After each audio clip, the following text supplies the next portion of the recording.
Okay, I think we got everybody. One more person joining. Okay, good afternoon, everyone, and thank you all for joining us for today's month of service presentation of our Money, Health, and Wealth Financial Literacy Series. This is Making Large Purchases and What You Need to Know Before Signing. My name is Nia Murray. I am the Programs Coordinator with Neighborhood Recovery Community Development Corporation, and we are one of the partners in the A Month of Service collaboration. Also included is the City of Houston's Department of Neighborhoods, and joining us today is Ms. Myra Hippolyte. Also included in our partnership is Lone Star Legal Aid, the Earl Carl Institute, Houston Volunteer Lawyers, the Houston Bar Association, Harris Central Appraisal District, and the Harris County Tax Assessor Collector's Office. And the Money, Health, and Wealth Financial Capability Series is sponsored by our partner with Family Houston. So we want to thank you all for joining us for today. Just want to let everybody know that A Month of Service is basically a collaboration of these 8 different organizations that come together on a monthly basis and offer a variety of different workshops relative to asset building, asset protection, community empowerment, and the maintaining of generational wealth. So, and in part of that series, there is a list of different financial capability workshops related to making large purchases, credit, debt management, insurance, and quite a variety of different of workshops relative to finances and asset building that you can participate in. But also, we also do a variety of different workshops relative to homebuyer education, wills and estate planning, clearing title for inherited property. The City of Houston does a coffee and conversation on a monthly basis, evictions, foreclosure, whatever it is. We pretty much try to offer to the variety of different participants around the Houston and Harris County communities. And because we are doing this on a virtual platform, it has allowed us also the opportunity to reach people outside of that area around the entire state of Texas and in other places as well. So again, we want to thank you guys for joining us this afternoon. This is an open forum. Please feel free to ask whatever questions that it is that you like related to our topic. If you don't want to speak directly, please feel free to type your question into the chat. But please keep in mind, we'd like to protect your privacy as much as we possibly can. So we're asking that you try to keep your questions to be as general as you possibly can, so that way your personal detail information doesn't get out for everyone to actually see or hear or have access to. Meaning, don't give us your full name and tell us where you live and, you know, about your family members and things of that nature like that. So we are recording the session. And the link will be sent to everyone that has registered for today's presentation. We are also viewing, streaming live on our social media platform at Amos Houston TX on Facebook. So if you're joining us there, you'll have the opportunity to type your questions into the comment section, and we can make sure that your question is addressed there as well. So just keep in mind that the information that it is provided here today is for educational purposes only.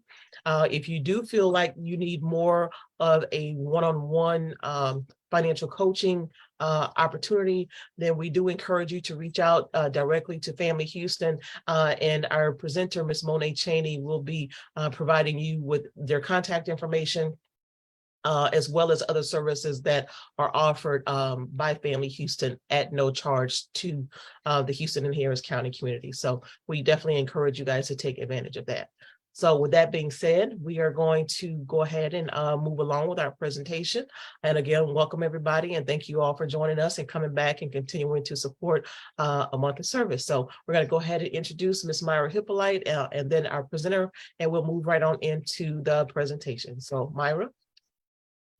Thanks, Ms. Nia.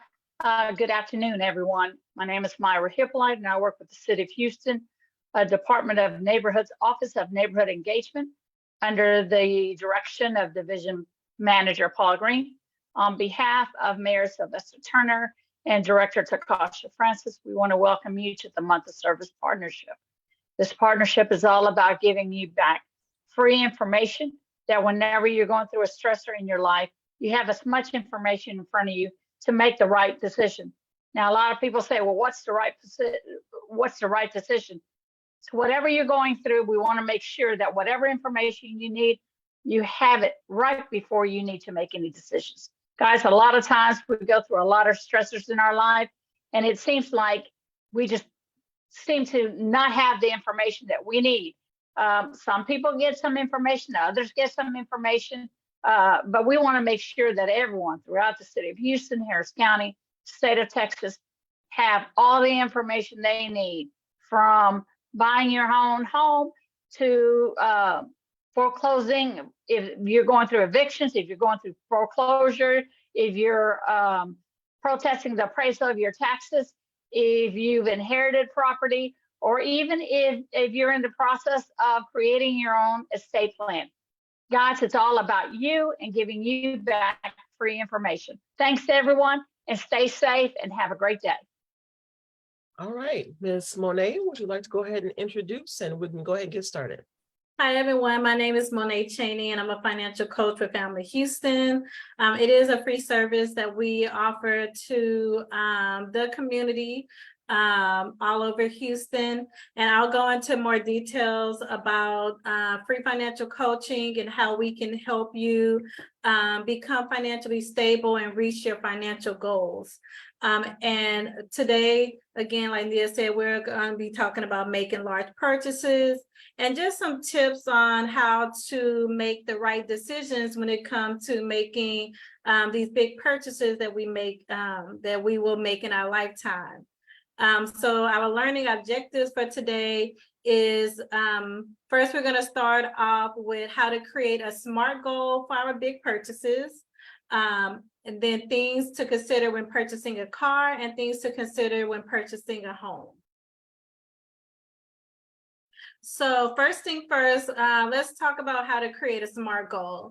And the reason why I want to talk about SMART goals is because when it comes to creating or when it comes to purchasing a car or a house, those are big purchases that's going to cost you a lot of money, as well as you're going to be paying on any loan products for a long period of time. So most of the time for a car, on average, people are paying maybe 5 to 6 years on a car note. And then on a home, you're paying 15 to 30 years on a mortgage. And so these are big purchases, and you want to make sure that when you're going into these purchases that you fully plan out that goal. And so using the SMART goal acronym will help you create a financial goal around your big purchase. And then it would also help you create a strategy to accomplish that goal, and then allow you more likely to be successful with that goal. So starting with the first letter, specific. What specifically do you want to purchase? And then how much does it cost? How will you pay for it? And what do you need to reach your goal? So when you're going to clearly define out your goal, you're going to answer all those questions, because that's going to let you, that's going to force you to narrow down the type of purchase you're trying to make. It's going to help you create that savings goal for that purchase by knowing how much exactly that item is going to cost. So if you are needing to do a down payment, then you'll know exactly how much you need to save for a down payment, as well as you're going to know how much you're going to need to finance for that purchase. And then what is it? What do you need to reach your goal? So what resources do you need to accomplish this goal? So resources can be income. So how much money in your budget do you have to go towards that purchase? So your monthly payment, as well as your monthly savings towards that goal. So you're going to have to look at your budget to see how much extra can you put away. And then the other thing is, do you need to increase your income? So sometimes when there's not enough income to save for a goal, then you might want to consider what are ways to increase that disposable income. So that can be cutting back on some of your expenses, or that can be getting like a side job or changing employers to increase your income in order to reach that goal. Other resources could be family members. Maybe you have, some people have family members that might want to chip in towards their savings goal or help them accomplish that goal. So when it comes to defining that goal, answer those questions to kind of give you a clear idea of what you're trying to reach. Next is measurable. And so you want to be able to measure your goal so you can keep track of your overall progress. And usually within that measurable part, if you create a strategy and maybe a checklist of things that you need to go through, then measuring that goal is going to help you see how much closer are you to accomplishing the goal. So of course with savings, then if you're using a savings account, you can see your savings grow and you can see your savings getting closer to the goal amount. Also, like I said, when it comes to purchasing a house or a car, there's different steps that you have to go through. So keeping track of those steps. It can be gathering of documents, it can be researching different things. So just keeping track of your strategy and the different tasks that you need to do and being able to check off those tasks to see how much closer you are getting to the end goal. Next is making sure that this goal is attainable. So when it comes to making a purchase, is this purchase affordable for you? So again, when you're defining that goal and you're looking at your budget, then that budget is going to tell you, is this purchase affordable for you? So if you are someone, just say maybe you don't have good credit and you want to purchase a car.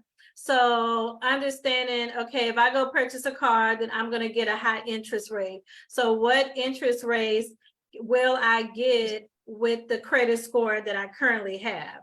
And then based on that information, you can use a loan calculator to determine what your estimated payment may be and see if that payment fits into your current budget. Because if that payment does not fit into your budget, then that means that purchase is not affordable for you, and you'll have to readjust your goal to make sure that it is attainable. Same thing with purchasing a home. When you're going to purchase a home, part of qualifying for a home is showing affordability. So making sure that you look at your DTI, your debt to income ratio. Does your debt to income ratio show that the house that you're wanting to purchase fits into with your current income and your current bills that you have? So you want to make sure that when you're looking at purchasing a home, will that mortgage fit in your current budget with all of your other expenses and obligations? Nia, did you have something to add? I saw your mic turn on. Well, I just put a message in the chat wondering if everybody else can hear you okay, because I don't know if it was my computer, if it was your computer that was freezing up. So. Oh, okay. Someone okay. said yes, they can. Okay. So Okay. never mind. Okay, and then next is relevant. So what is the motivation behind the purchase? So what is motivating you to make this purchase? And then making sure that this purchase is relevant to your lifestyle and your values. So when you're thinking about what's motivating you, of course, in Houston is a big city. So you pretty much need transportation, your own transportation to get around Houston. We do have public transportation, but public transportation doesn't get you to all parts of Houston. So that can be the motivation to purchase a car, is that you need this car to get from point A to point B. And then that can, in some cases, when it's that, okay, I just need a car to get to point A to and point B, then that means that you're more so gonna be looking at something that's more so affordable. Maybe you got a new job and now you think, okay, well, I need to upgrade my car. So your motivation is you want a nicer vehicle because the vehicle you have isn't nice enough. So determining like what is that motivation behind that purchase. And the same thing with purchasing a home. So why do you want to purchase a home? What is motivating you to purchase a home? How is purchasing a home relevant to your lifestyle and values? And just making sure that you're not doing these things because someone else is doing it, or someone told you that you had to do it. So just making sure these are things that you personally want to do. And then time-based is making sure you set a deadline to when you want to make a purchase.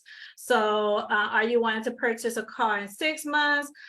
Say if you want to purchase a house, or you want to purchase a house in a year or in 3 months. And then when you are creating your deadline, make sure the deadline makes sense with where you're currently at financially or credit-wise. Because just say, for instance, if you have things on your credit that you need to work on in order to have a lower interest rate on a car loan, or to have the minimal credit score for a mortgage loan, then you're going to want to make sure that that goal date or that deadline makes sense to the things that you need to work on to accomplish that goal.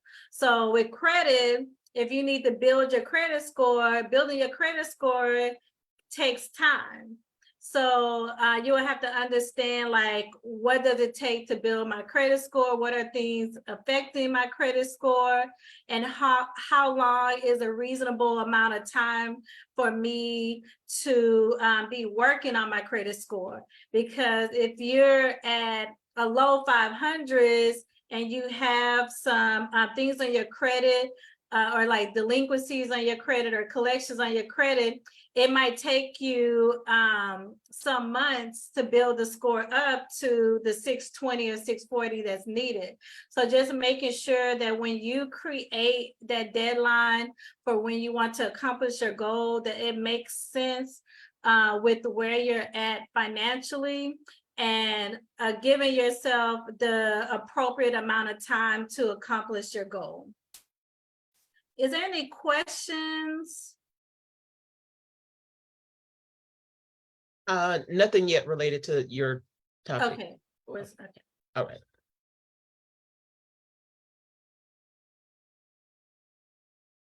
So just continuing with creating a SMART goal. Again, like I said, try to understand exactly what your motivations are for making a large purchase. So just make sure this is something that you want to do, and it's not something that someone is telling you that you have to do. Understand the commitment you are making. Some of these loans can be anywhere from 3 to 30 years. So just making sure that you understand that that is a commitment that you're making to pay that obligation until that obligation is paid off. Make sure that you take a moment to read and understand any loan documents before signing.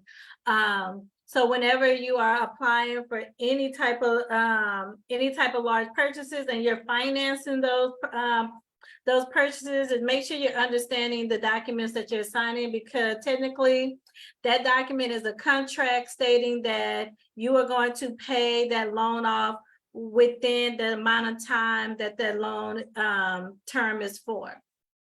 And then make sure that you're asking as many questions as you need. Do your research. I don't care how long or the amount of, I know sometimes researching things can feel tedious or overwhelming. So just make sure you're doing all your research so you can ask the right questions.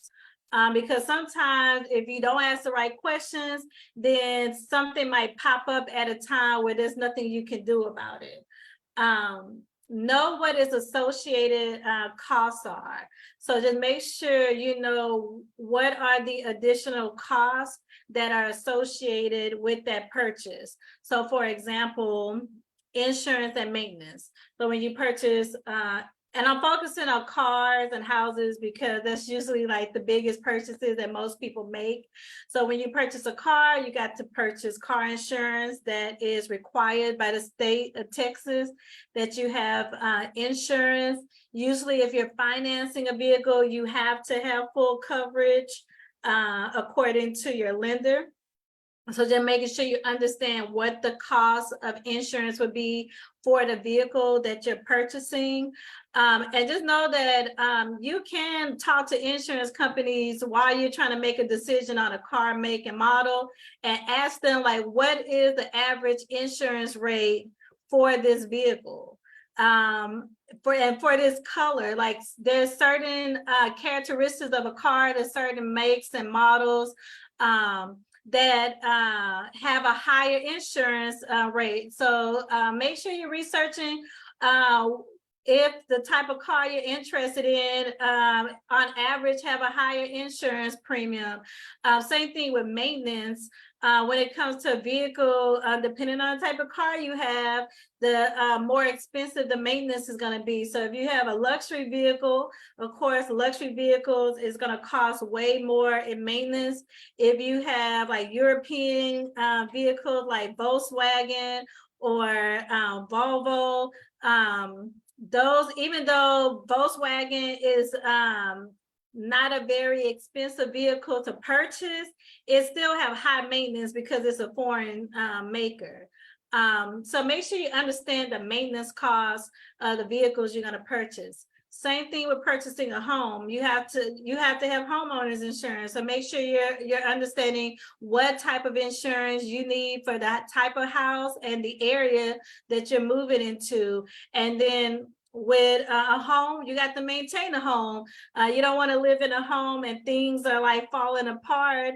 And you're responsible for your maintenance, because it's not like when you're renting and you have a maintenance person or the apartment complex or the landlord is responsible. You're responsible for maintenance now.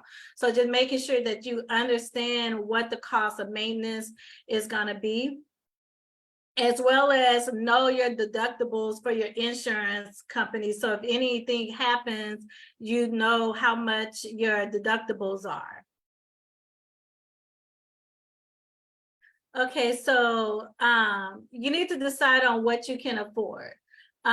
So again, I spoke about doing a budget. So know what you have available in your budget before you start negotiating for any type of financing on a big purchase. And a budget is simple. We did have a budget class not too long ago, but just as a reminder, when you create a budget, you're taking all of your monthly income, and then you're subtracting all of your monthly expenses from that income. And when you do this, is preferably to make sure that you're using accurate information. So using your bank statements for the month to look at your income and spending, because that's going to give you accurate information. And then just seeing how can the cost of that purchase, that monthly cost, how does that fit into your budget, as well as the cost that's associated with it. So you want to make sure, does the insurance payment fit in my budget, and does the cost of maintenance fit in my budget? Don't let the lender tell you what you can afford.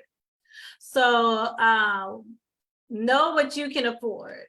And when you go in and you're negotiating, and specifically on cars, because when you go to a dealership, you know, they ask you, well, what car note do you want? And so you start telling them what car note you want. And if it's too low for them, then they'll say, well, you know, I can get you in this car. You say you want a 300 car note, but I can get you in this car for 400. Do you think you can afford 400? And then you start thinking about it and you're like, you know what? I probably can fit 400 into my budget. And then you go with it. So don't let the lender tell you what you can afford.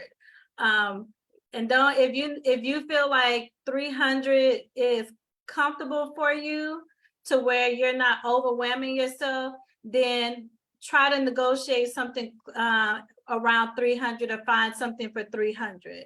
Don't let them tell you what you can afford, or don't let them try to get you above that sweet spot where you want to be. And then, like I said earlier, do as much research before attempting a purchase to understand pricing. So just making sure that you're researching all pricing. So with a car, you want to research the different pricings for that year, make, and model at different dealerships, because different dealerships will sell the same vehicle, but they'll have them at different prices. So just making sure that you're understanding how that pricing works. The same thing with homes. You want to research the cost of homes in a particular area, as well as understanding what the average taxes are for that area.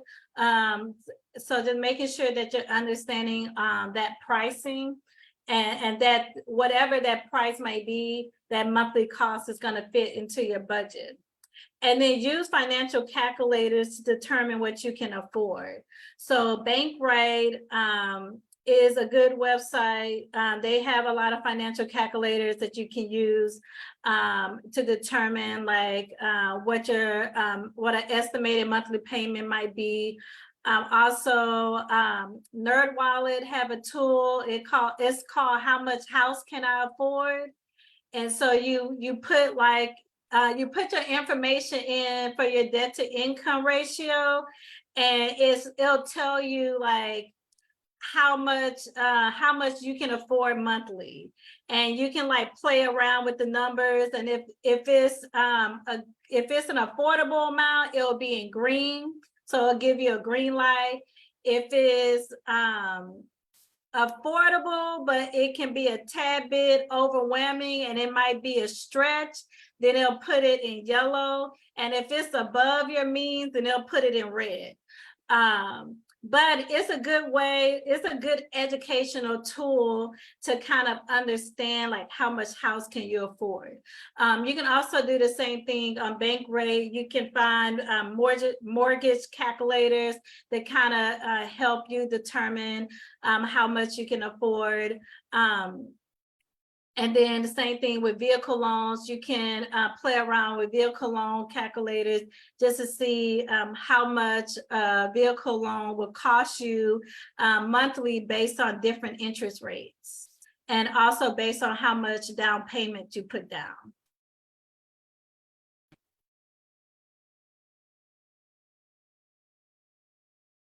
Okay, so let's talk about the first big purchase, buying a car. Here are some questions to ask yourself. What is the purpose of the vehicle? So is it a vehicle just to get you around from point A to point B? Are you looking to upgrade your vehicle because you want a nicer vehicle? Is this a vehicle, a commuter vehicle, or is it just a vehicle for fun? Some people, they purchase vehicles to do Turo. So what is the purpose of the vehicle? What are the maintenance costs? So how much does it cost to maintain that vehicle? So, you know, you want to see the cost of all changes, because all changes occur more frequently. So those are every 3 months. You also want to know the cost of gas for that vehicle, because some vehicle, they might take premium gas or they have bigger tanks. Then you want to know the other maintenance, so tire rotation, the cost of like if you need to replace the tires, as well as other repairs in the case that you do have to repair that vehicle. What is the estimated mileage? So if you're buying a used vehicle, you definitely want to make sure that the mileage isn't more than a certain amount per year, based on the city you live in, because Houston is a big city. So if it's someone who have to drive every day for work, then of course the average mileage would be higher in Houston because Houston is a big city. But also now a lot more people are working from home. So a lot of people are not putting as much mileage on their vehicle. So you do want to understand that, you know, the higher the mileage is for that year car, might mean that there's more maintenance or repair costs associated with that vehicle. So just make sure you're looking at what is the estimated mileage per year for that car. Do you want new or used car? So you want a brand new car, or are you someone who prefer to buy a used car? Normally a used car might be cheaper depending on the trim and the make and model of the car, than a new car. Or sometimes a new car, if you get a lower trim, might be cheaper or about the same price as an older vehicle. So just decide what your preference is. I personally experienced buying a car a year ago because my older vehicle was totaled. And when I was researching new and used cars, I found that the new car was actually about the same price as the used car. Now I was going through, it was like the whole, the issue right now with new and used cars are priced higher because of the pandemic. And then there was a limited number of cars available at the time.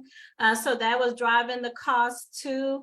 But I just found out, I just figured that, you know, it's better for me to get the new car because the prices was about the same. And I'd rather have something that's brand new with 0 miles versus a 4-year-old car with a lot of miles on it. But then again, that's a preference. So just make sure that you're going based on what you prefer and what you can afford to buy.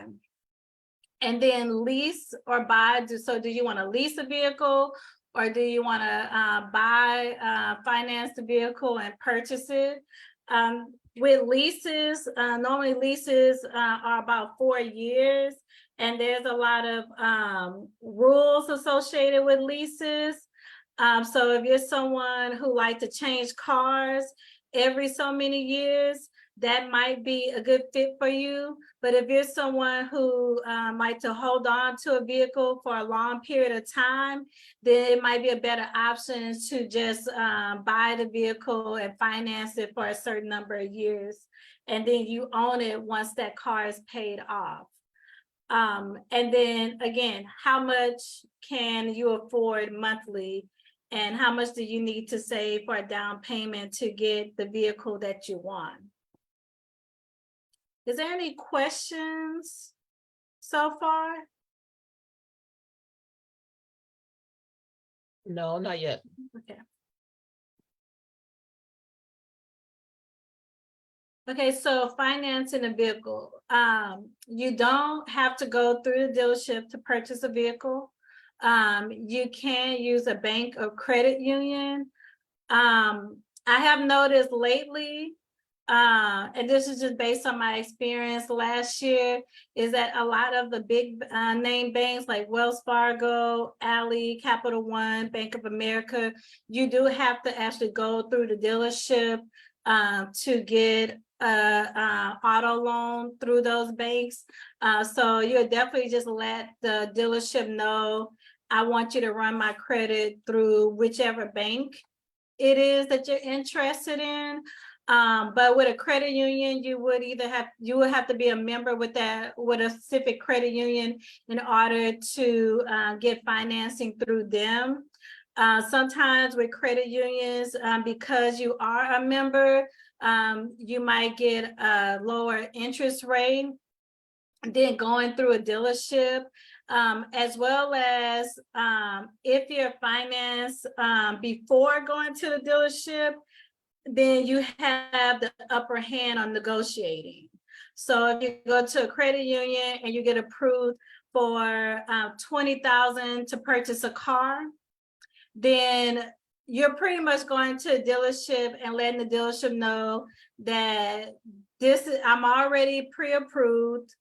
So once this deal is finalized, my bank is going to pay you and it's a done deal. You don't have to run my credit or anything like that. So it's a smoother deal. And because you already have the funds to pay that vehicle that day without them running your credit, then you can try to negotiate the price down to under what that bank pre-approval is. And that can kind of help you get a cheaper car note on your vehicle. So just know that you don't have to go through the dealership to finance your vehicle. You can try with credit unions first just to see if they will offer you a good interest rate. Especially if you're already a member. If you're not a member, then I would recommend joining a credit union that you can join and become a member, maybe doing your down payment savings through that credit union. So then when you're ready to purchase a car, you already have a relationship at that credit union to apply for their auto loan. Otherwise, if you're banking with any of the traditional banks, then you can ask the dealership to process your application with whichever bank that you're currently with. And also know that you do not have to agree to them running your credit through 20 creditors. If you only want them to run it through 3 or 4 banks, then let them know like, hey, I don't want 20 inquiries on my credit report. These are the banks that I want you to run my credit through. Because when you do finance through a dealership, they do try to run your credit through as many creditors as possible to find somebody that will approve you. So that can put a lot of inquiries onto your credit report, which can drop your score. So do know that you can ask them to only run your credit through a certain number of banks. Just so you can avoid having a lot of inquiries on your credit report. And then also understand what your APR so that's your interest rates and fees. So anytime you apply for an auto loan, there's going to be an interest rate. Understand what are the typical interest rates that you may qualify for based on your credit score and credit history, and know that you can negotiate your interest rate to make sure that the dealership is giving you the lowest interest rate possible. And then your finance charge, that is what you end up paying for the vehicle. So the finance charge is going to be your sales price, the sales price plus taxes, license and fees, and your interest that you're going to be paying over the term of your loan. And then lastly, the dealership is not required to find you the best rate they can. So I say that because, again, the dealership, they want you to spend as much money as possible so they can get a good commission. So just make sure that you know that you can negotiate your car pricing. So make sure you negotiate the sales price first, because the lower that sales price is, the lower your taxes will be. As well as once that interest rate is added, then the lower your monthly payment would be.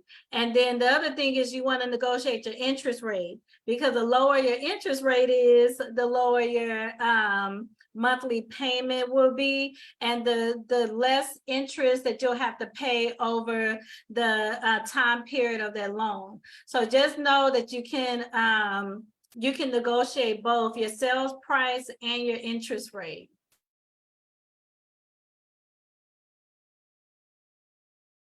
So here are some things to remember when talking to your car salesperson. So things salespeople say to get you to make an emotional decision. So whenever you go to purchase a vehicle, they really want to, most people, they have an emotional connection to the vehicle that they want to buy. You get to a dealership, you see all of these vehicles, you fall in love with one, they take you on a test drive, and then they start pulling at those emotional strings to get you to sign a deal on that vehicle. So some things that they might say is focus on the monthly or weekly payment instead of the price of the car.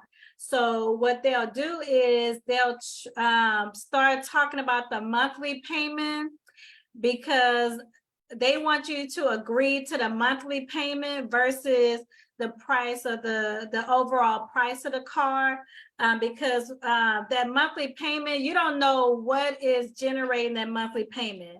So that monthly payment, they might ask you, can you afford $500 a month? And then they sell you on that $500 monthly payment, and then come to find out, when you start breaking things down, you have a 14% interest rate for 7 years that you're paying on this car. And then so that means the car is upside down now. So just make sure that you're not allowing them to focus on that monthly payment. Instead, you want to focus on the sales price of the vehicle. So you want to look at the MSRP. You also want to look at the add-ins, the add-in pricing that they add to the vehicle, and how much does that cost, because you can negotiate the sales price, and you can negotiate those add-ons based on what the current market is for that car. So that's why you should research the year, make, and model at multiple dealerships, and try to negotiate that the cheapest price based on what other dealerships are selling the car for. So just make sure you're focusing on the sale price and not just the monthly payment. The next thing is, we sold the last one. So another thing what they try to get you with, they make you think that that vehicle is the last vehicle on earth, and you need to buy it now, because if you leave this dealership, you would never see this vehicle again. And you are in love with this vehicle, you need to buy it today, because it won't be here when you come back. Just know that's a lie, because cars don't sell that fast. So, and even if it's the last one, if you are uncertain about that vehicle, if you are uncertain about the price of the vehicle, about the monthly car note, give yourself a time to sleep on it before you make that decision. And if that car is still there the next day, then great. Then you can go back and start negotiating what you want, your payments and everything, your sales price, your interest, and your payments to be. And sometimes when you leave the dealership, they'll call you with a better deal. So just make sure that you don't believe the hype that we sold the last one, or this is the last vehicle of this type, because that's not always true. And then next is, we can only do this today. So when it comes to negotiating the price, and negotiating a certain type of deal, they might try to tell you that, okay, if you leave the dealership, you will not get this deal. I will not be able to get my manager to approve this deal if you leave the dealership today. That is not true. And just based on just personal experience, I've left the dealership before, went home just to think on it. A lot of times the car buying experience is very overwhelming for me personally, and just from other people, I hear just the car buying experience is very overwhelming because of the sales tactics from the salesmen. So I've left because I wasn't getting what I needed my deal to be, to where it's affordable for me. And they'll call me as soon as I leave the dealership. An hour later, I'll get a phone call and the salesperson is like, well, you know what, Monet, we're gonna give you exactly what you asked for. Or they'll call the next day, you know what, I was able to get this car exactly to what you want it to be. So just know that when they say we can only do this today, that is not true. You can leave and they will offer you a better deal. So just know that you have time to think on things, as well as you have time to take that vehicle to a mechanic to get it checked out. So you have time, you don't have to do everything that day. Next, you have all the power. So whenever it comes to negotiating, just make sure that you are in control of the negotiating and you're trying to get that monthly car note to be where you need it to be, and you getting the sale price that you need it to be. Of course, you do have to be reasonable. So just making sure that what you're asking for is reasonable for that for that vehicle. So take the time to review your purchase agreement before signing. So make sure you know what you're paying for. Ask questions. So if you see any type of fees on there, first of all, ask for an itemized purchase agreement. So just make sure that it's itemized and they're showing everything that they're charging you for. And then ask them questions about things that they're charging you for, because sometimes they charge you for things that is negotiable. They might throw in they'll throw in tinted windows. But they might advertise free tinted windows. But if you look at the itemized purchase agreement, they're actually sneaking the cost of the tinted windows into the sales price. So you can negotiate that out. Or they might, I think one thing, there was like a dealer add-on package. And so it was warranties for the seats. So if something happened to the seats, they'll replace the seats for free. There was some type of something with the tires that they added. So it would see different things that they added on the car that me as a consumer did not ask for. So again, I asked the question, what is this fee for? Like what is all into this fee? And I found out that it was things that I didn't need. So I asked for them to remove it. And so sometimes you can negotiate those things out of the price of the car.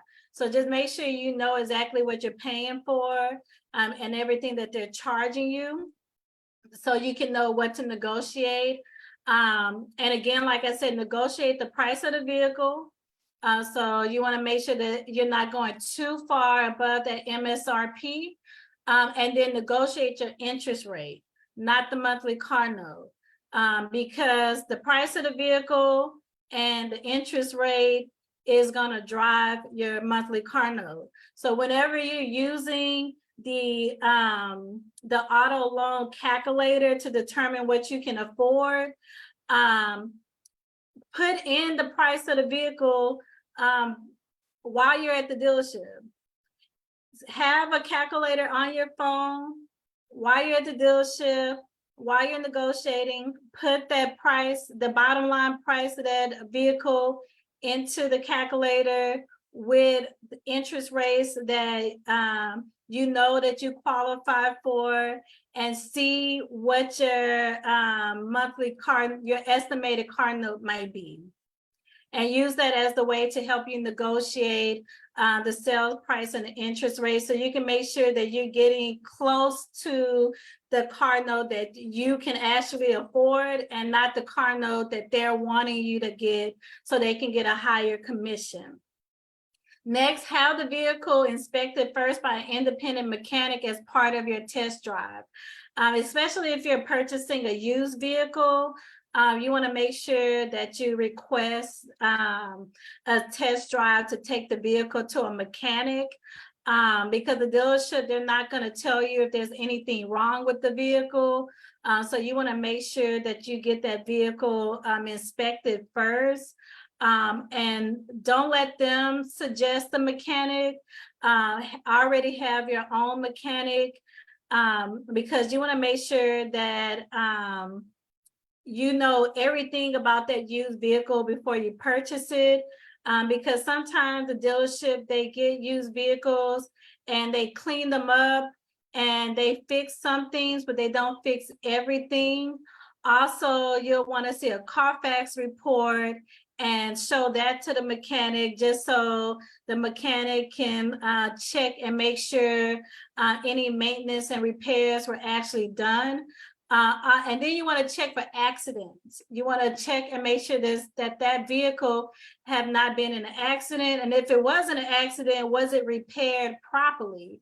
And only a mechanic will be able to tell you that. So just make sure that as a consumer, you know that you are entitled to test drive that vehicle and have it checked out by a mechanic before purchasing. And then be okay with taking a day or two to make a final decision and shop around other dealerships. So just make sure that when you are car shopping, that you're just not sticking to one dealership, that you're actually shopping around different dealerships. Take the time to go to each dealership just to get a look at the cars that they have and the salesmen. And then just making sure that you're taking your time when you're making the purchase, and you're not being pushed to make a decision right away, especially if you need a little bit more time to make a final decision.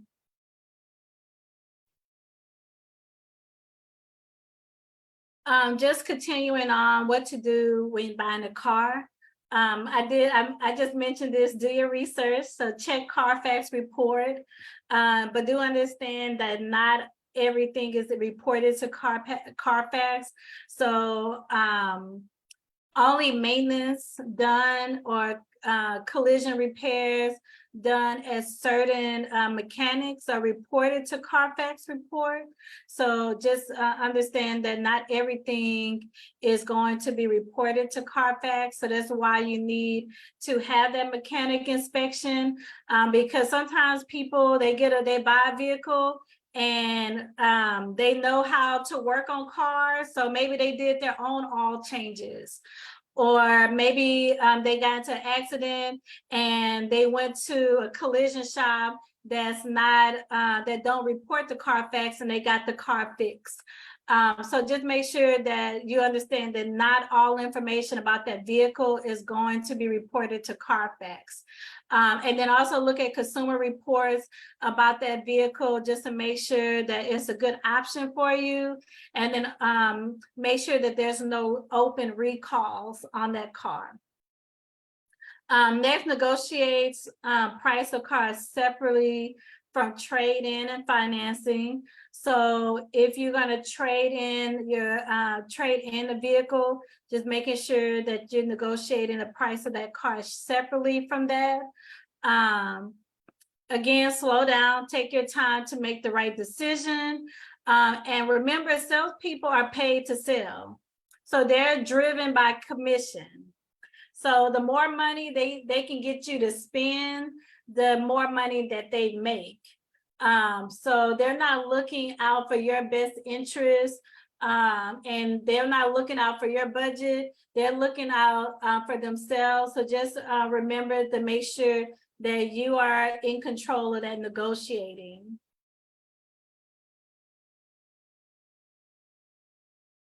Here are some websites that you can use to research how much you should pay for a particular vehicle. Edmunds is going to tell you the true market value of any vehicle. The Kelley Blue Book, or KBB, that's a price advisor.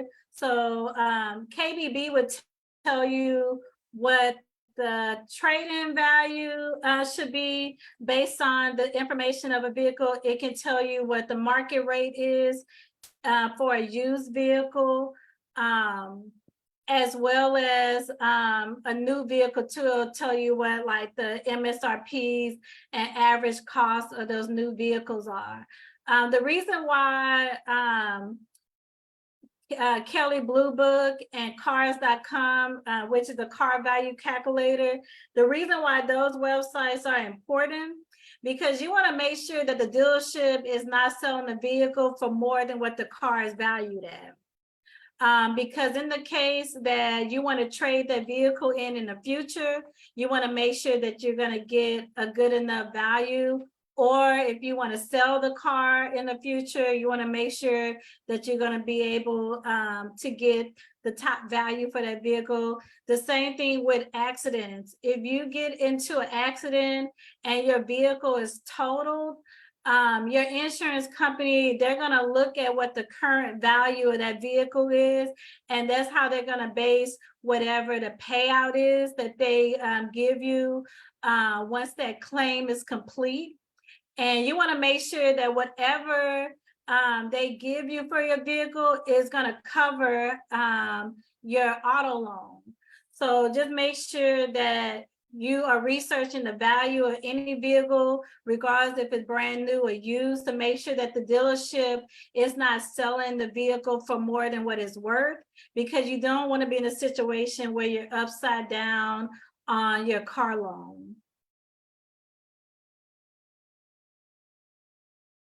Is there any questions about buying a car?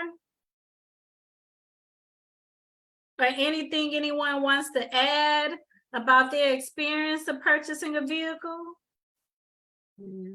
There aren't any in the chat.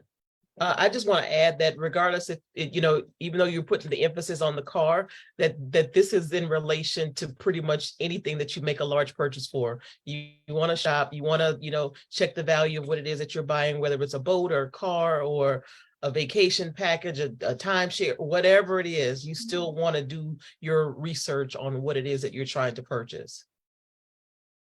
Yes, because again, you want to be in control and you want to be very knowledgeable, because you don't want someone to put you into a purchase that you can't afford. So all of these tips for buying a car, it can be applied to any big purchase. Even going to an electronics store and you're trying to purchase a TV, and some TVs are over $1,000, and you had a salesperson come and they're trying to talk you into something, then they're like, oh, well, we have financing for that. And so, again, just make sure that you're doing your research. It can be the same thing with furniture too.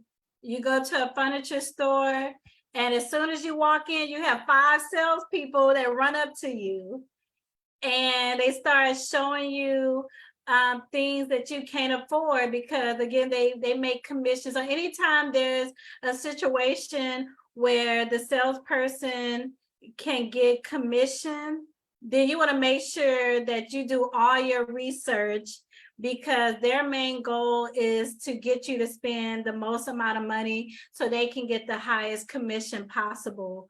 So just making sure that you know all you need to know before going into any situation where you have to either finance or you're dealing with a salesperson, especially those who make commission.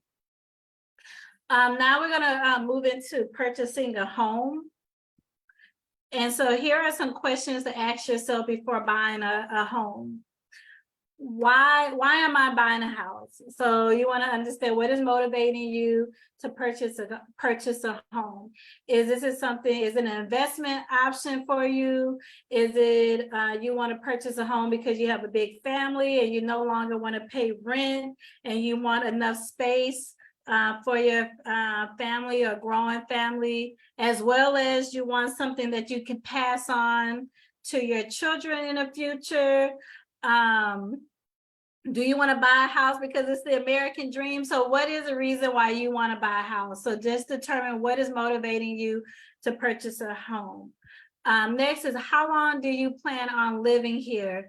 Again, when you purchase a house, that's a long-term investment. So you want to make sure that you understand how long do you plan on living in the area where you plan to purchase. And if you don't plan on living there long, then what are your options that you have to do with that property?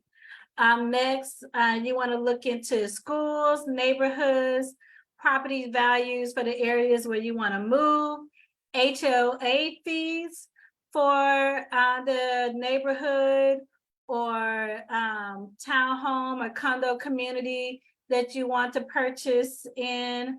Understanding the property taxes for the area that you want to live in, and then understanding your commute to and from work. So what does your daily commute look like for that property that you want to move to?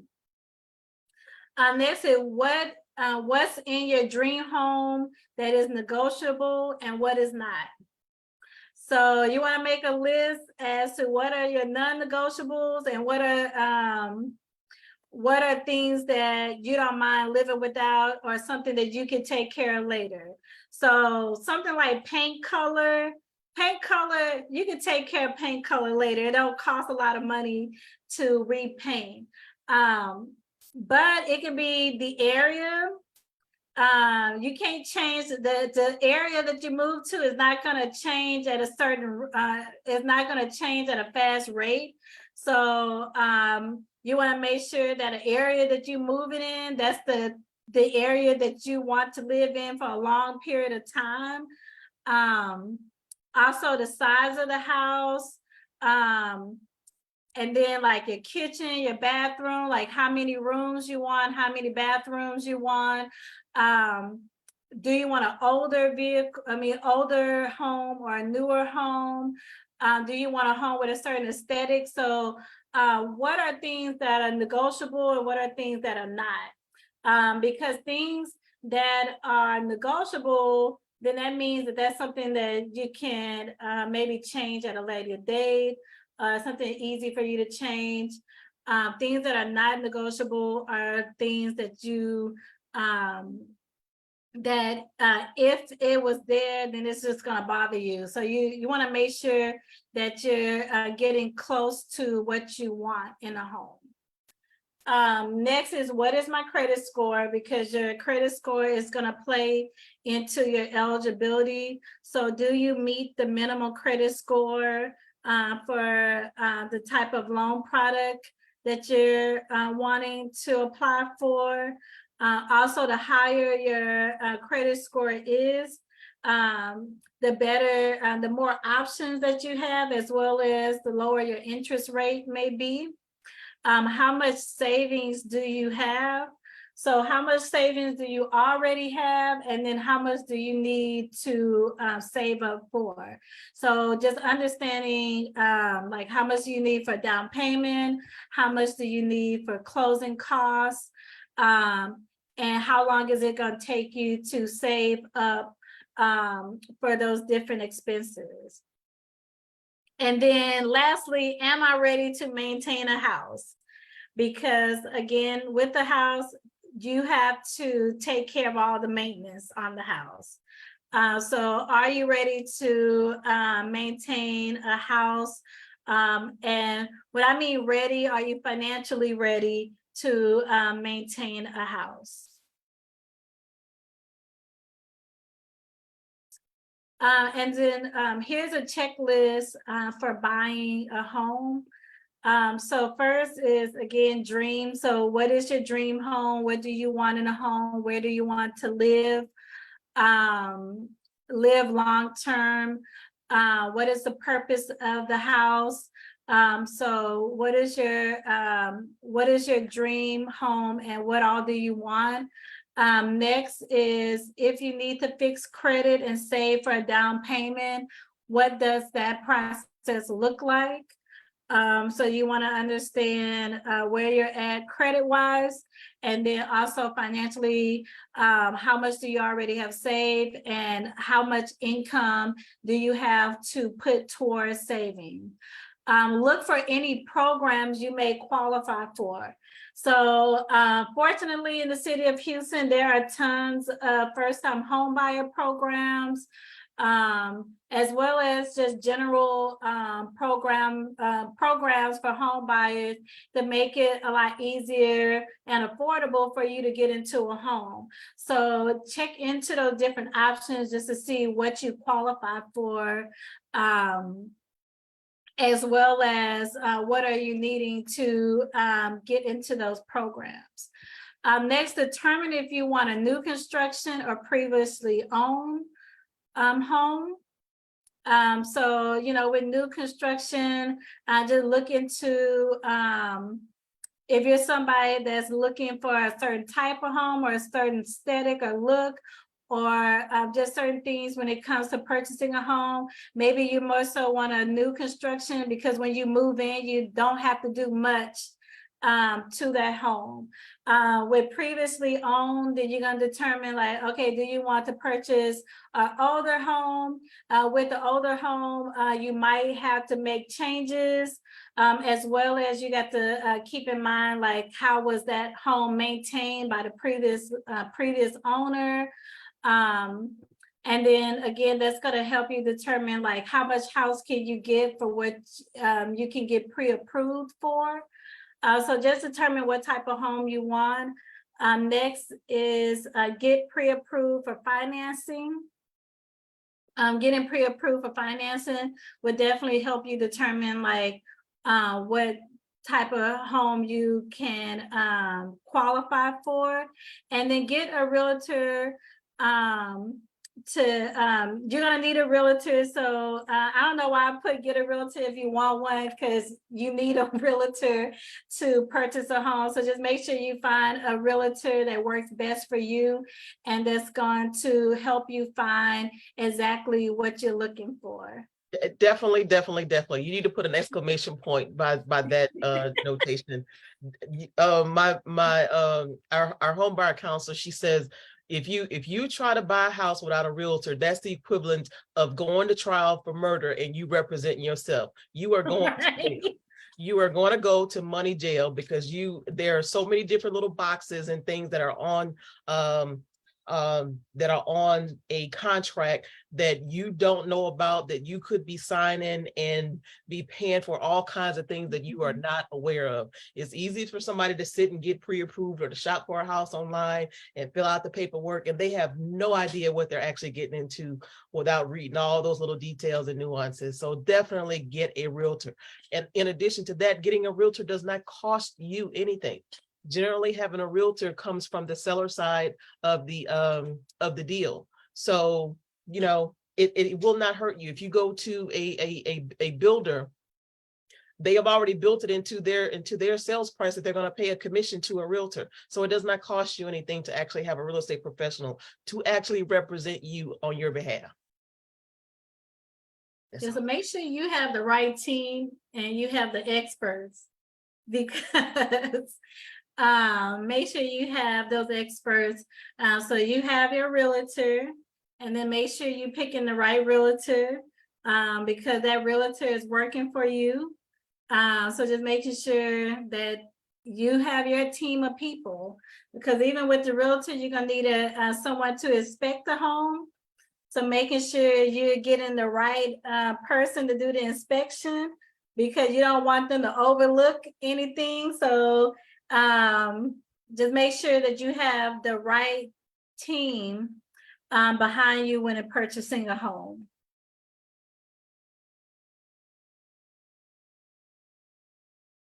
So next, you have your team, you pre-approved, so start looking for a home. While looking for a home, be patient, breathe, regroup, because it might take some time. Most pre-approvals are valid for 90 days.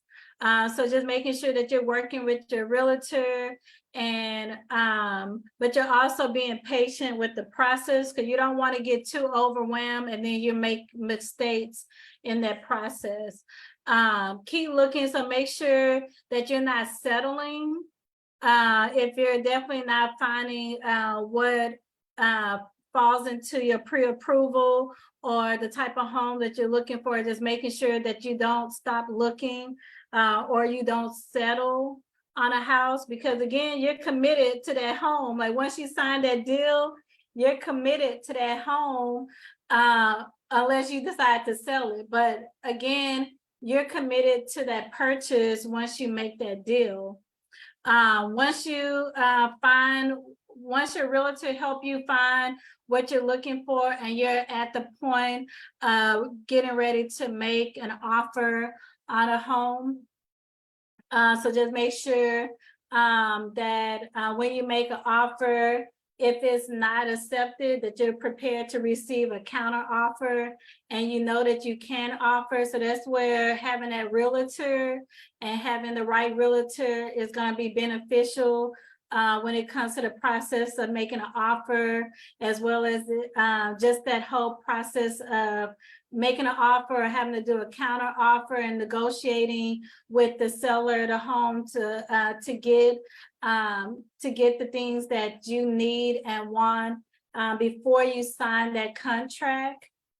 Also understand that on average, if an offer gets accepted, to sign a contract and put down earnest money, that can be anywhere from $5,000 to $5,000. But you can correct me if I'm wrong, because is it more than that? Oh, yeah. Yeah, those $500 days are done. That's over. It's generally now about 1% of whatever the sales contract is. Okay. So if your house is $200,000, then you be prepared to spend at least $2,000 in earnest money to put down. In addition to that, to even get started with the deal, you got to think about other expenses that are related. So you need to be prepared to pay an option fee. An option fee is what you get from the is what you pay to the seller to say, hey, please take your house off the market while we go through this process of me getting my inspection done and all of that kinds of stuff, for me to determine if I am still in fact going to go through with the deal. Now, option fees are negotiable also. It ranges anywhere from from $50 to $100, $250, whatever it is that they're asking for in option funds. In addition to that, you do have to pay for your inspection up front. Inspection will cost you anywhere between $350, $375 to $400, $475 and upwards, depends on the size of the house. In addition to that, you will also have to pay for your appraisal and your survey. So the lender and the title company will order the appraisal and the survey to get those done. You have to come out of pocket paying for that. Appraisals cost you somewhere around $600, $650, something like that is what they're costing. Surveys are a few $100 as well. So on average, outside of the earnest money, you need to be prepared for with at least a few $1,000s that you're going to have to come out of pocket with upfront before the deal actually even gets done. That's still not including your closing costs when you actually get to the closing table, which is why is it also important to make sure that you are familiar with different programs that are out there that can assist with paying the down payment and paying your your earnest money is not your down payment, by the way. Let me say that. Your earnest money is not the down payment. That's different. Your down payment is part of your closing costs. Your down payment is going to be anywhere from 3 to 3.5% of whatever the sale price is. So again, double check with the lender. Let them know that you are interested in different down payment programs that can help assist with paying the down payment, as well as that earnest money down payment and those closing costs to get your deal going. Oh goodness, I was looking at the closed caption, it kind of threw me off a little bit. But yeah, you definitely want to let them know. It also, ask your lender, whoever it is that your lender is, ask them if they have money. Ask them if they have programs. What do they have available? What can they offer you as well? All they can tell you is no. You just want to keep asking. Whoever it is that has money available for you, ask them for it. Doesn't hurt. There are a lot of lenders that do have grant money that they give. So you can check into those different programs, because I think like Bank of America has some money that they're giving right now. Chase does too. So there are some lenders out there that have money that they're giving first-time home buyers to help with the down payment and help with the closing costs.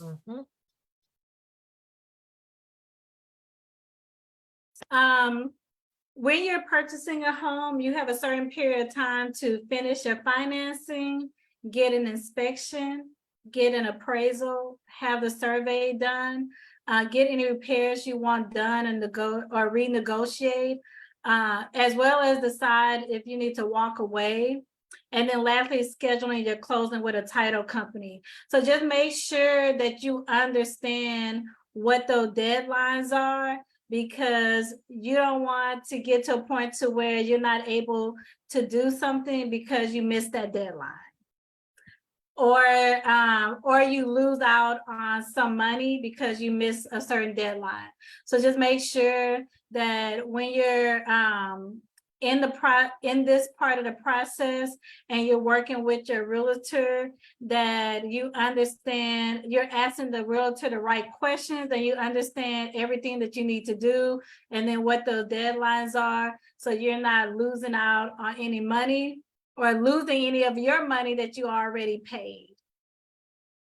And then the same thing, if you're working with any like down payment assistance programs, also understanding what their deadlines are too, because there might be documentation or things that you have to do to qualify for that money.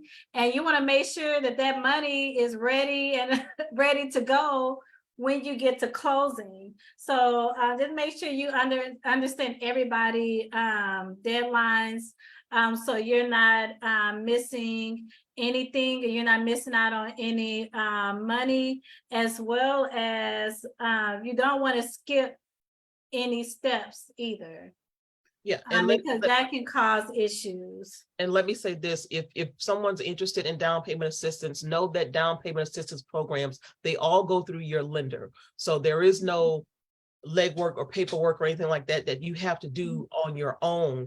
Everything has to go through and be submitted by your lender. So if down payment assistance is what you want, is what you're interested in, you have to let your lender know up front, because not all lenders are familiar with down payment assistance programs. Not all lenders are familiar with down payment assistance programs. Not all lenders, even approved. Not all lenders even like doing down payment assistance programs, because it's an extra layer of work that they would have to do. So kind of keep that in mind too. And then you've got some lenders and you've got some brokers. So some of those folks work on commission as well. So they're going to try to talk you out of, oh, down payment assistance programs don't work, or it's too much, blah, blah, whatever, because the more it is that, the more house, the more that they can get you financed for, it means more money for them as well. So you kind of want to keep that in mind. If that is your goal and that is what you need, ask the questions up front, because if that lender is not familiar, then you have to then start your process over again and find a lender that is familiar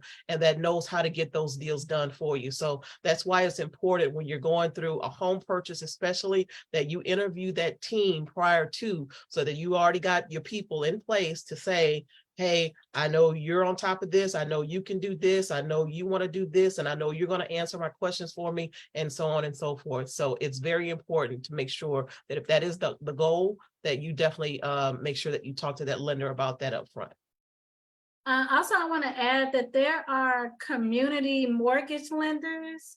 And these community mortgage lenders, they work specifically with the down payment assistance program. And so if you do know that you're going to use down payment assistance, go to those websites and see who are their approved lenders. Because sometimes in order for you to qualify for that assistance, you have to use one of their lenders. Before you decide on a lender, if you already know that you're going to need down payment assistance, you already know that you qualify for down payment assistance, then start with their list of lenders and then research those lenders and see which one is going to be the best fit.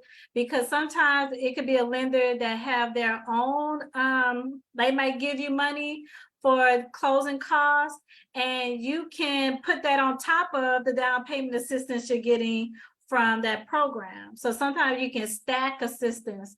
So just make sure that if you're working with certain lenders, I call them community mortgage lenders, basically because that's what their titles are when I get their business cards. These lenders are lenders that I've met through first-time home buyer programs or through like seminars that I went to. And so they are highly knowledgeable of all the down payment assistance available in Houston, and they will work to see what you qualify for. And a lot of times the ones that I spoke to be trying to stack as many as possible to get you the most money.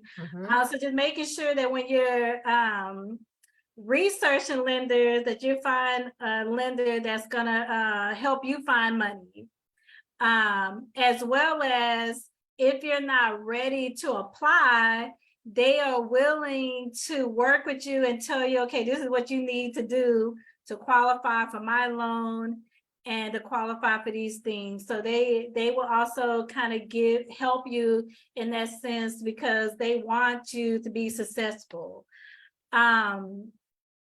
Okay, you closed on your home, or you're getting ready to close on your home. You have a possible move-in date. You definitely want to make sure that you're getting things like utilities scheduled to come out and get those things set up and ready. So when you move in, that you have all your utilities ready to go. Making sure that you have all the proper insurance already done. And then when you're scheduling your moving, just understanding like what is the cost of you moving from wherever you're moving to that house, because you're gonna have to have funds for that. So are you paying movers? You're gonna have to pay for like moving supplies and equipment. So just make sure that you have money saved for those things. And then lastly, just understanding the closing process and everything that you'll need to do on the day that you close on your home.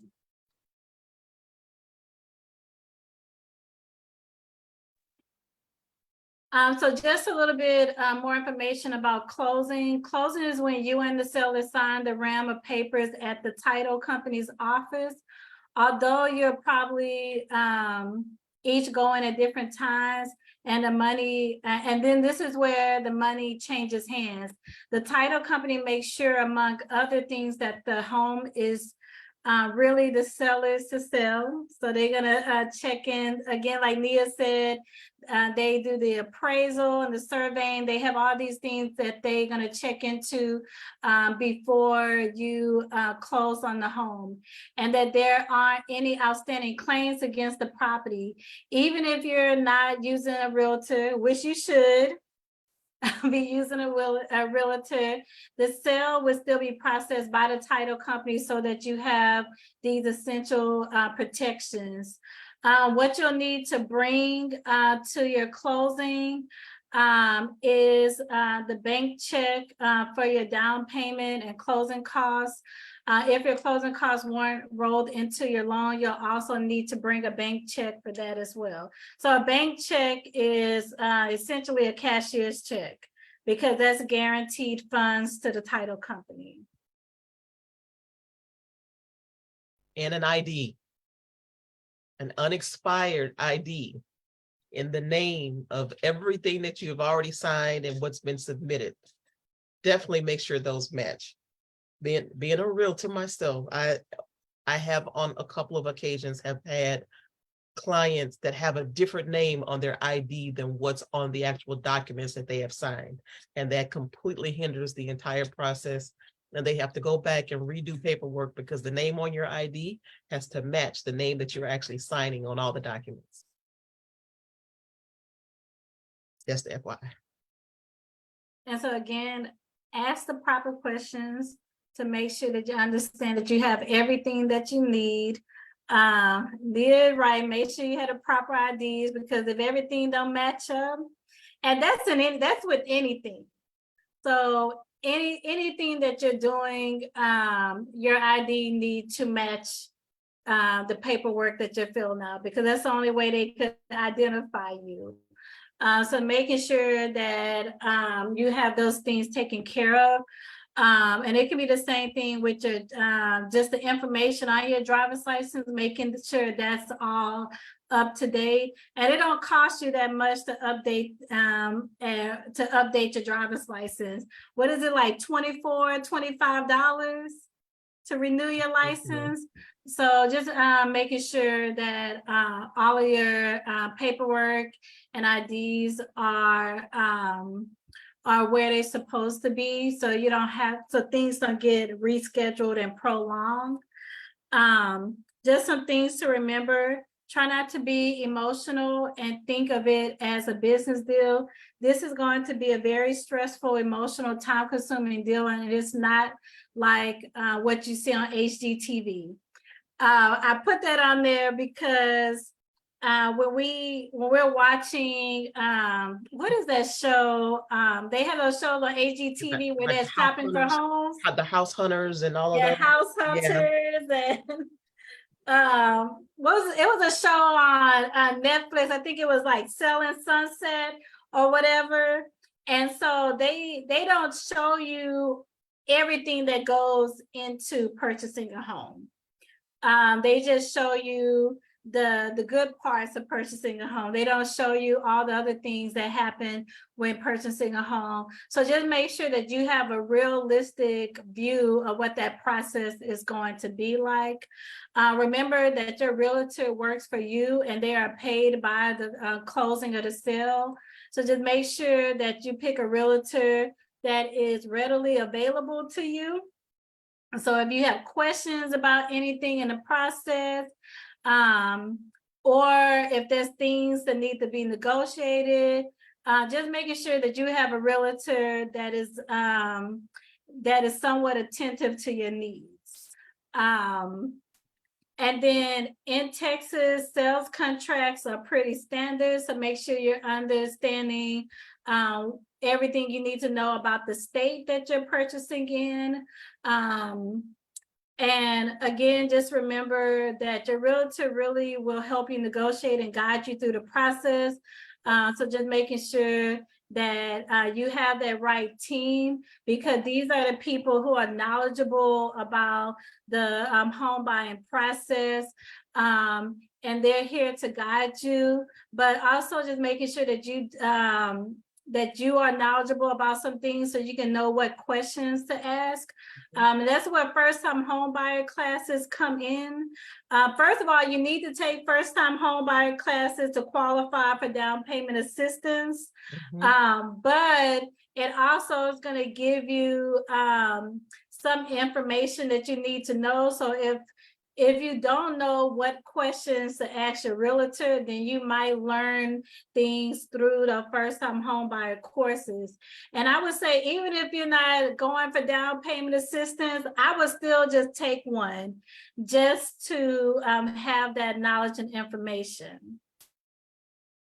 Definitely. And NRCDC does offer first-time homebuyer education classes on Saturdays. Our next class is going to be scheduled for June the 3rd from 9 to 3 p.m. We're in the process of trying to figure out if that's going to be a hybrid class or if it's just going to be in person. So we're trying to confirm our June 3rd date, but it is definitely on June 3rd at 9 a.m. to 3 p.m. And know that any of the HUD, any of the down payment assistance, any of the down payment assistance programs will require you to attend a HUD certified home buyer education class. Our class is one of those HUD certified classes that's taught by Miss Andrea Cooksey with NID Housing Counseling Agency. So know that when you attend a first time home buyer education class, that it is the entire process from beginning to end, to filling out paperwork, to talking to a realtor, to talking to a lender, what that process is like, going through the inspection, the option period, in insurance, the surveys, the title company, all the details, the ins and outs of what it's going to take to actually purchase a home. If that is what you're interested in, please feel free to reach out to me within the next day or so. The class will be posted on the website for you to go online to register. And with financing, the rule of thumb is, can you afford 3 times your annual household income with moderate debt to income ratio? Just your debt to income ratio, that's going to include your minimum monthly payments compared to your gross income. There are calculators online that, and I always say calculators are educational tools, because the way the lender will calculate your debt to income ratio can be a little bit different from when you use calculators online. So when you are researching lenders and speaking to them, ask them how do they calculate their debt to income ratio, so you can just make sure that you meet those requirements. And then don't let your payments exceed 30% of your monthly income, because you don't want a mortgage that's half of what you make per month, or more than 30% of what you make per month, because you want to be able to afford all your other expenses as well. So just making sure that that mortgage does not exceed 30% of your monthly income. And know that a lender for when it comes to home purchases, that a lender will qualify you on your gross income, but you know what your net income is and what you actually bring home. They don't actually take into account monthly utilities, insurance payment, groceries, gas, all the other kinds of stuff that you actually have to pay. They're only looking at the reported accounts that show up on your credit reports. So like your credit cards, your student loans, your car payment, those things that are actually on your credit report is what they utilize to create or to calculate your debt to income ratio. So you know what you're comfortable with, you know what you actually bring home. They may say you qualify for $2,500 a month based on what they've calculated, but you know you're only bringing in $2,000 a month or $4,000 a month, but you still have utilities to pay, you still have to get your kids to school, you still have to buy clothes, you have to buy groceries. So only you know what's a comfortable level for you, and you make sure that you let your lender and your realtor know. If you decide, if a lender says, hey, we're going to qualify you for a $300,000 house, well, you know you only want a $200,000 house. You need to tell your realtor, I'm only shopping in this range. Show me what you've got, what's available in this price range, because this is where I want my monthly payment to actually be. And then you can kind of gradually go up from there. If you see that what's being shown to you is only in the $200,000 range, and that's not what you want, or that's not what you actually need, then you can kind of go up from there. You know what your comfort level is. So definitely stay within that range, regardless of what the lender tells you you can afford. You know what you actually bring home. For the down payment, I don't know if this is still true, that try to put 20% down. This will avoid you needing to get PMI and possible escrow. Because I know that I know people that are not putting down 20%. No, and Anymore. if you're a first-time home buyer, they're not gonna, your lender's not gonna allow you not to escrow. That Yeah. they're not gonna allow you to do it. And in some cases, depending on the kind of loan product that you have, yeah, there are some conventional loans that are out there that that you don't have a PMI to pay. So it just kind of depends, but you'd have to actually shop around and see. And then your escrow, this is a part of your payment to the lender, includes your insurance and taxes. Your payment to the bank could be a combination of your mortgage and escrow.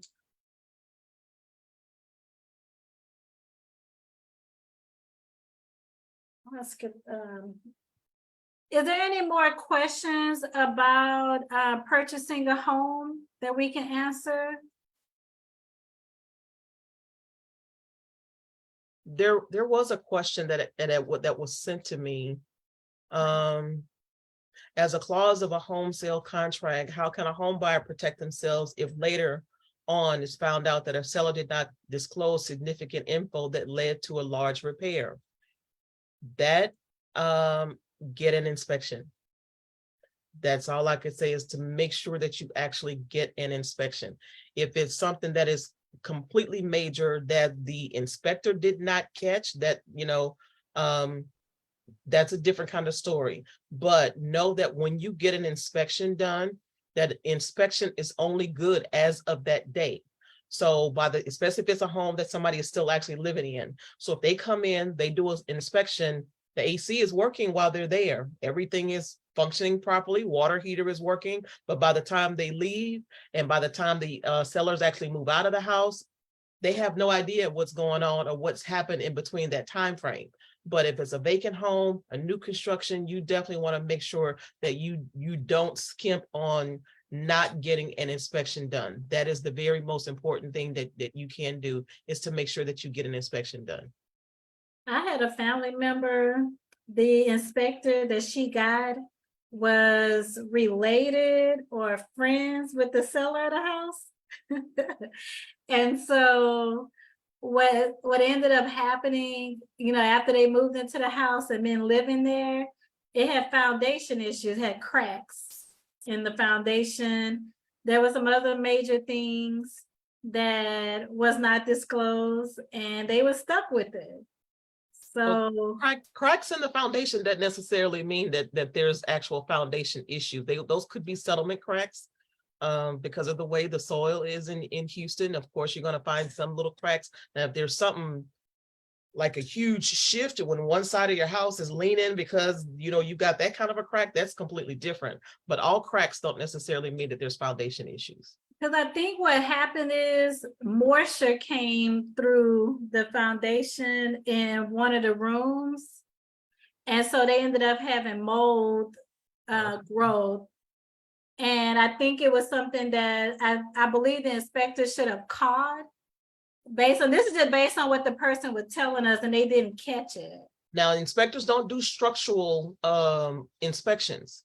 Not as far as if it's an existing home and everything is already put up there and then there's cracks or there's something going on with the foundation, they don't do those kind of structural inspections. You'd have to get an actual engineer to go out and do a structural. But if they can see signs that there's something going on with the foundation, they'll put in the report, hey, my recommendation is to contact a structural engineer because I'm noticing this, and this in the foundation. But they're not going to say, this is what's going on with your foundation and this is the problem or whatever. They're not going to do that. That's a different inspection. Yeah, so they wasn't told about certain things. And when they moved in, then it was all these issues with the house that came up. But it was because they did get an inspector that was related or friends to the guy that was selling the house. Get your own.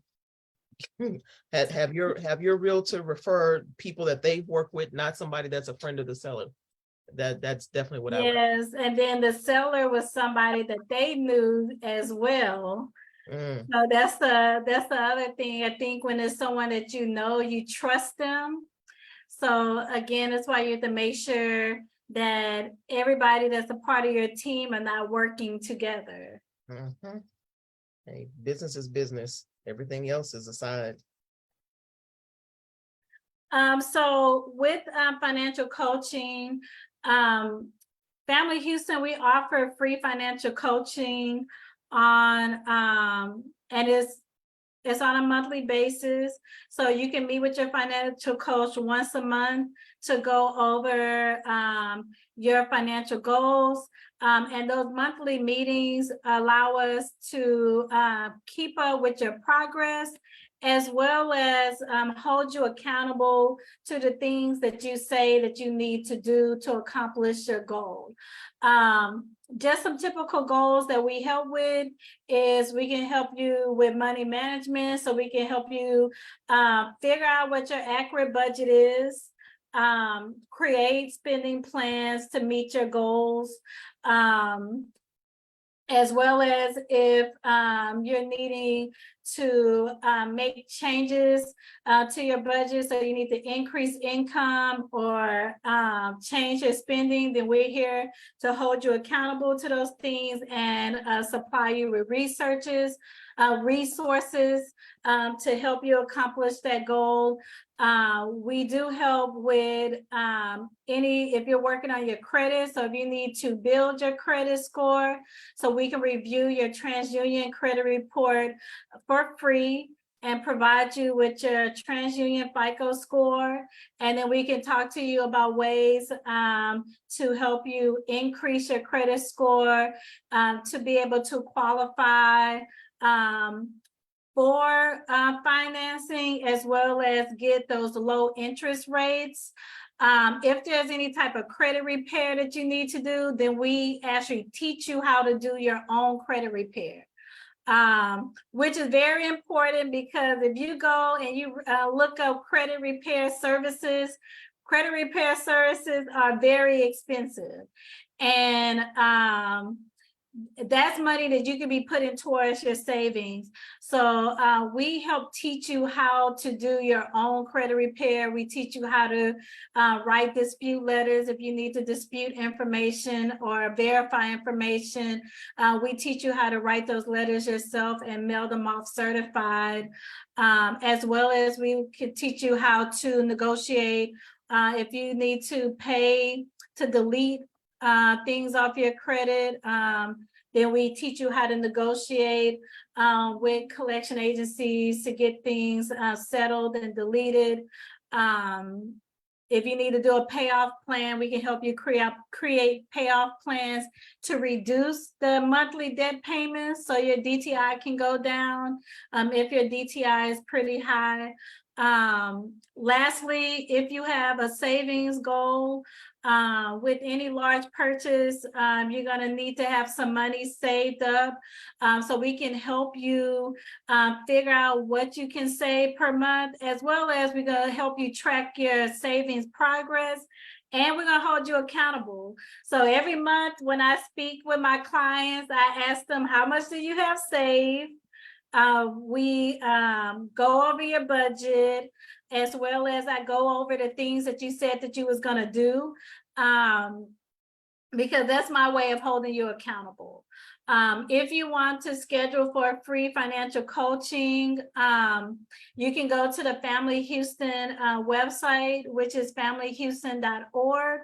Under our programs, you'll select financial stability, and then you should be able to access our online intake form.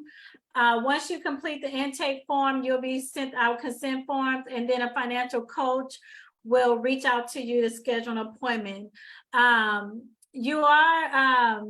You are given a financial coach based on your zip code, but if you want to meet with a certain financial coach, then there's an option for you to put that coach's name on the intake form. Can I say this? I want to add this part too.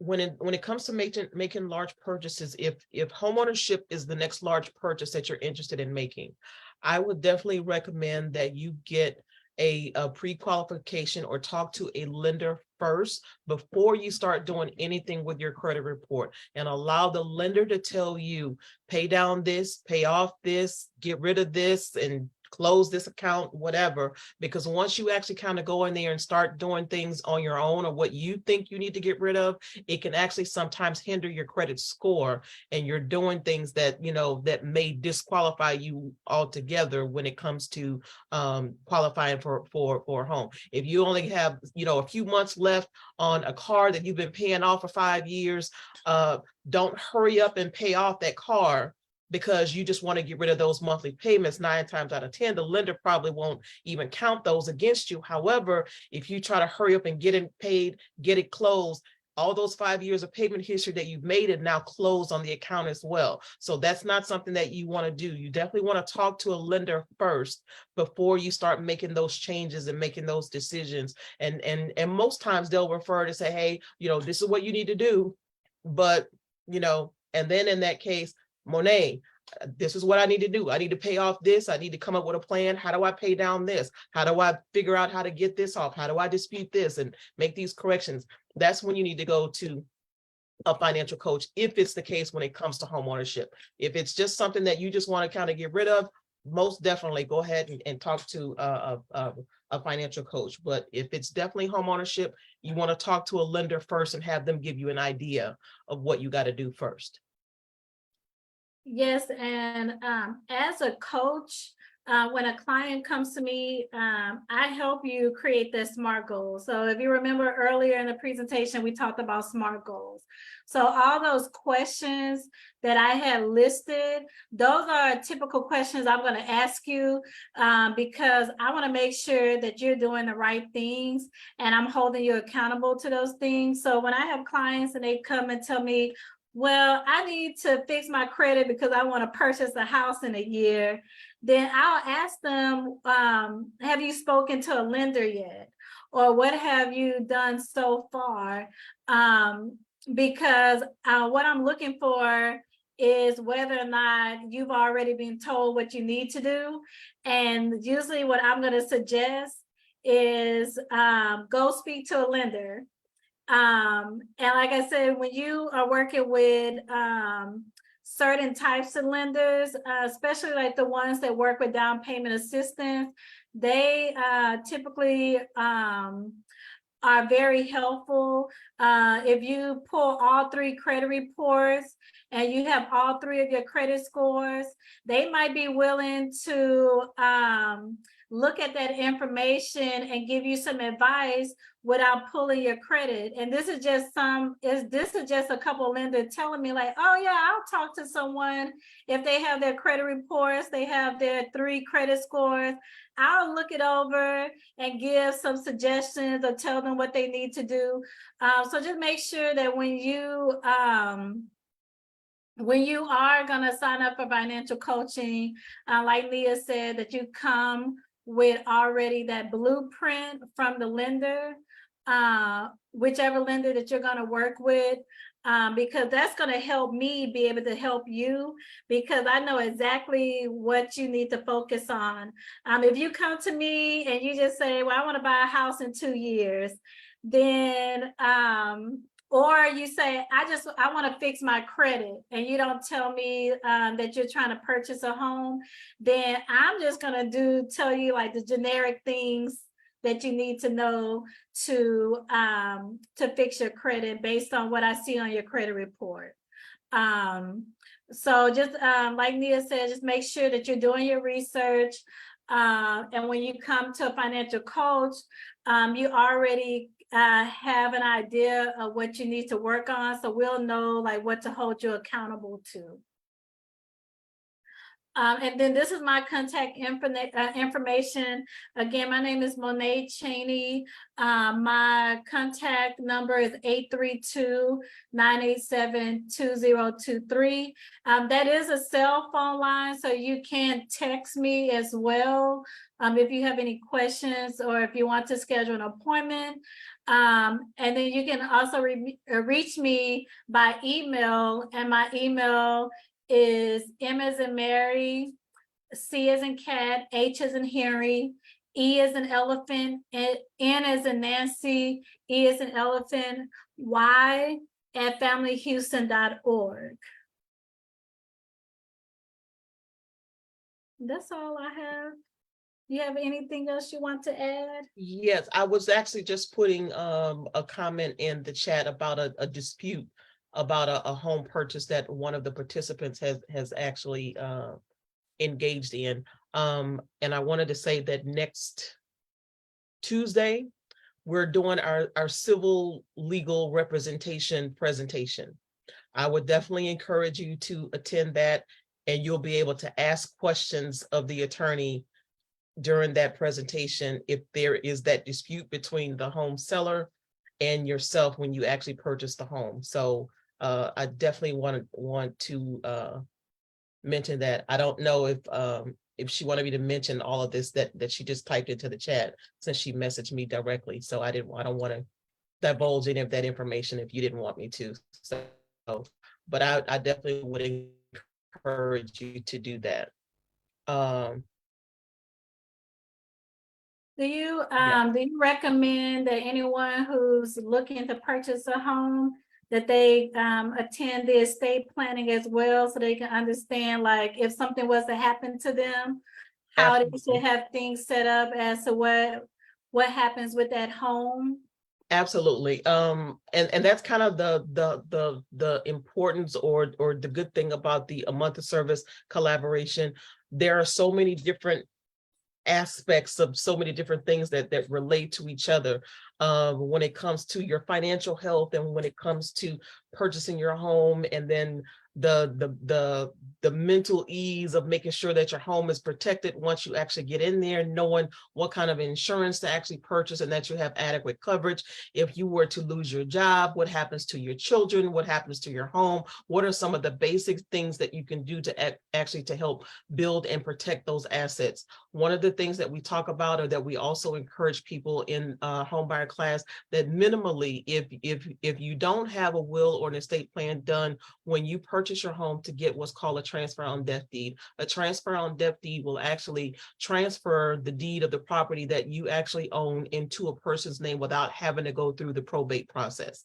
Probate, Texas is one of the only states that you actually have to have an attorney to go to probate court with. You cannot represent yourself in probate court. So if you have property that needs to change hands, if you have bank accounts that somebody needs to get into, you need to also make sure that you put a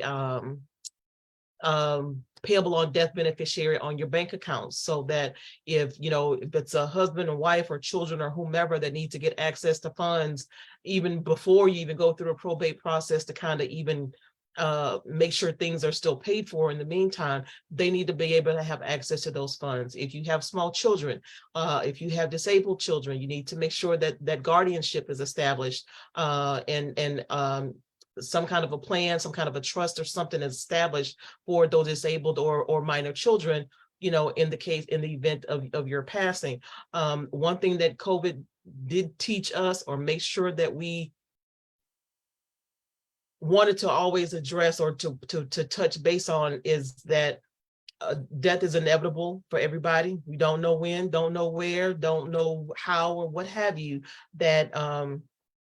That definitely plans need to be put in place, and things need to be considered and taken into account. So having an estate plan when it comes to power of attorney, those are extremely, extremely important. Those are extremely important. And actually tomorrow is the wills and estate planning workshop. So that presentation is tomorrow at 1 p.m.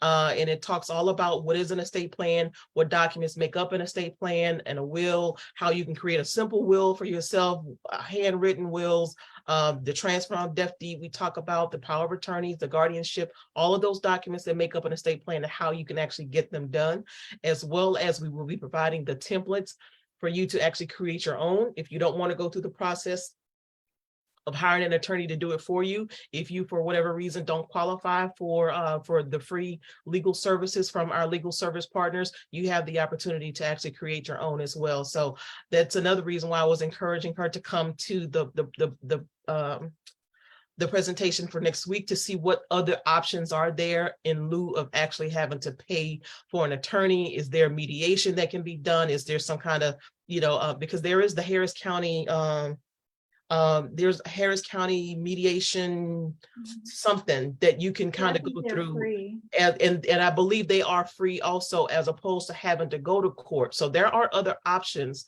that are out there. Actually used the mediation before. You have? Yeah. Okay. But it was someone who hit my car. And they didn't, so I used a mediation before. And so pretty much what they did, they sent a legal letter to the person that I was in a disagreement with. And sometimes that can kind of resolve things. But if that letter doesn't work, then they have you come in for mediation. But it was very informative. And I was kind of happy I called them because it actually did resolve my issue. But it is a good service to look into, and I didn't have to pay anything. I'm not for sure if things have changed or if there's like an income guideline to their service, but I would definitely say double check into it. Mm-hmm. Okay. We're just trying to type real. Okay. All right. So if there are no other questions, as I was trying to look on Facebook too, just to make sure Okay. there aren't any additional questions there as well.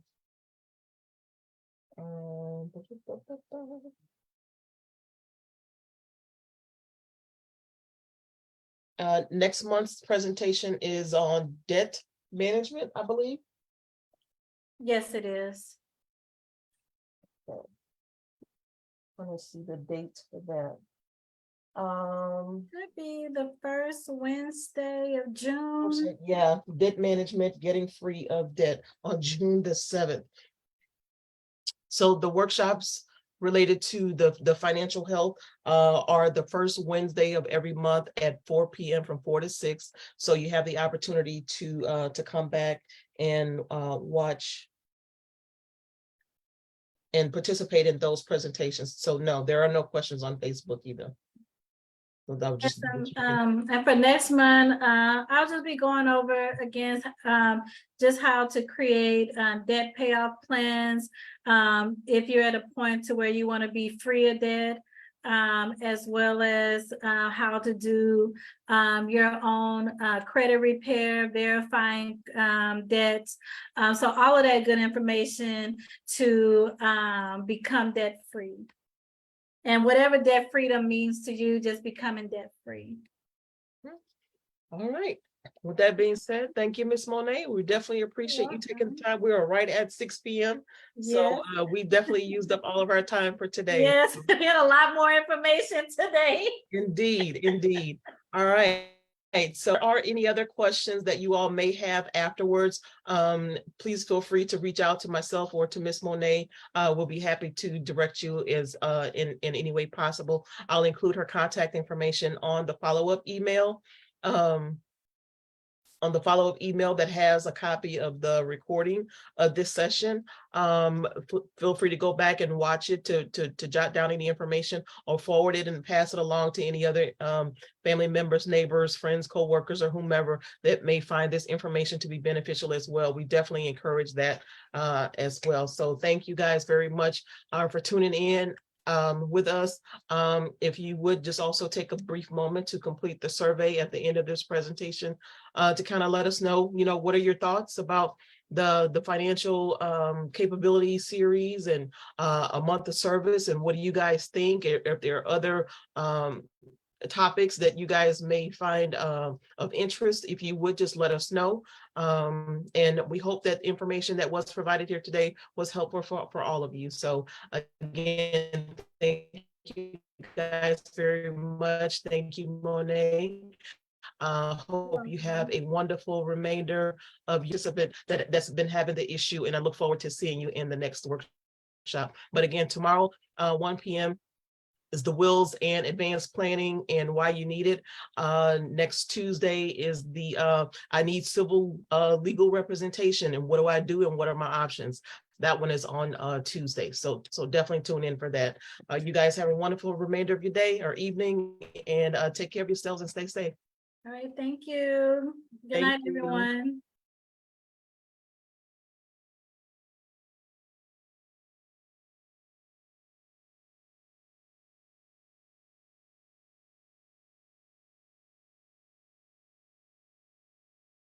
Okay.